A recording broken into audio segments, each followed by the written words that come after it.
Қазақ тілі 3 сынып 5 сабақ. Сабағымыздың тақырыбы мәтін түрлері. Бүгінгі сабағымыздың мақсаты тірек сөздер, көмекші сөздер арқылы мәтін түрлерін, яғни әңгімелеу, сипаттау, пайымдау мәтіндерін және оның құрылымдық бөліктерін анықтау. Мақсатқа сай біз бүгін мәтін түрлерін игереміз. Мәтін түрлерін ажыратамыз, мәтін бөліктерін анықтаймыз.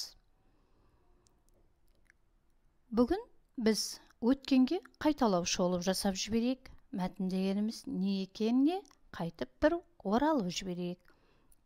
Мәтін дегеніміз ондағы сөйлемдер өзара мазмұнымен байланысқан болады.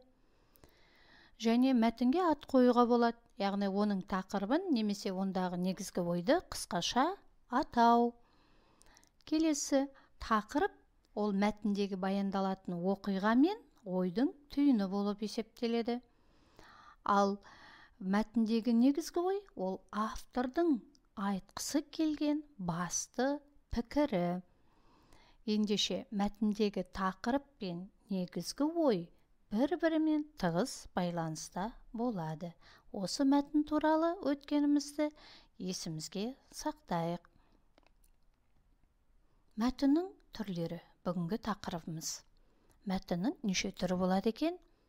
Мәтіннің балалар 3 түрі болады екен. Әңгімелеу, сипаттау және пайымдау. Енді осыларға тоқталып, бүгінгі мақсатқа сай түсінік қабылдайық. Яғни олардың құрылымы болады. Әңгімелеу мәтіні бір нәрсе жөнінде хабарлайды.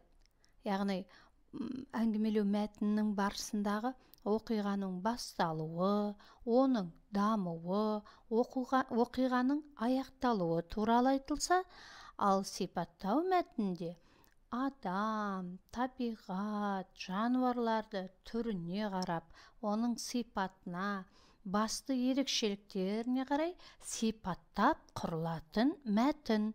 Ал пайымдау мәтіні бұл бір оқиға, құбылыс себептері түсіндіріледі, яғни дәлелденетін пікір болады және ол дәлелденеді. Әңгімелеу мәтіні көбіне не істеді, қайтеді деген сұрақтардың аумағында құралады. Яғни сол мәтіннің ішіндегі сөздер осы не істеді, қайтеді деген сұрақтар барысында құралады. Ал сипаттау мәтіні қандай, қай деген сұрақтардың негізінде құралады екен. Пайымдау мәтіні неліктен, не себепті деген сұрақтардың аумағында құрылады. Жаңа біз айттық қой, яғни белгілі дәлелденетін пікір болады және оны дәлелденеді. Осы мәтіннің ерекшелігі пайымдау. Бұның ішіне көбіне өйткені, сондықтан деген сөздер кездессе, бұның пайымдау мәтін екендігін білуге болады. Ендеше балалар, осы алған түсініктеріміз бойынша біз жаттығулармен жұмыс жасайық. Ендеше 16-шы бет 26-шы жаттығуды ауызша талдап көрейік. Бұл мәтінде балалар жаттығуда Дарханның дала еркесі, Сахараның бота көзі, далалық экожүйенің жүрегі, ақ бөкендер туралы біледі екенбіз. Ендеше жаттығуға назар аударайық. Жаттығу 2 мәтін берілген жаттығуда. Бірінші мәтінде, яғни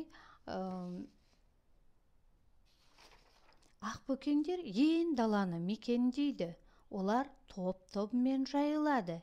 Кәрі бөкендер қарауылда тұрады. Қауіп төнгенде пысқырып, дыбыс шығарады. Бұл бірінші мәтіннің мазмұны. Екінші мәтінге назар аударайық. Ақбөкен қойға ұқсайды, бірақ оның басы үлкен, тұмсығы жалпақтау, артқы аяқтары қысқалау, көздері мөп-мөлдір. Міне балалар, осы жаттығуда 2 мәтін беріліп тұр. Енді сіздер жаңағы оқығаннан кейін бұл мәтіндер қандай сұрақтар негізінде құрылғандығына назар аударып, мына кестені толтыра қойыңыздар. Бірінші мәтін қандай және екінші мәтін қандай екен.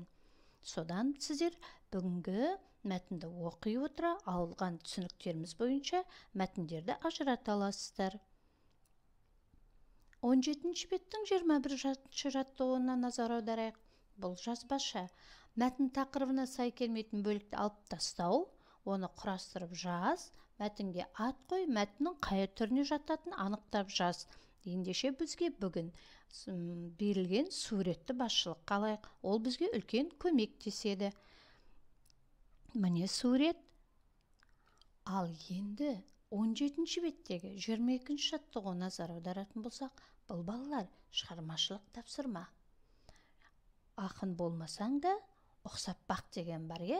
Ендеше өлең ұйқастарына назар аударып, өлең құрастырайық та, ол мәтіннің қай түрі екендігін ажыратайық. Біздер әдебиеттен білеміз, өлеңдер ұйқастар арқылы құрылатын.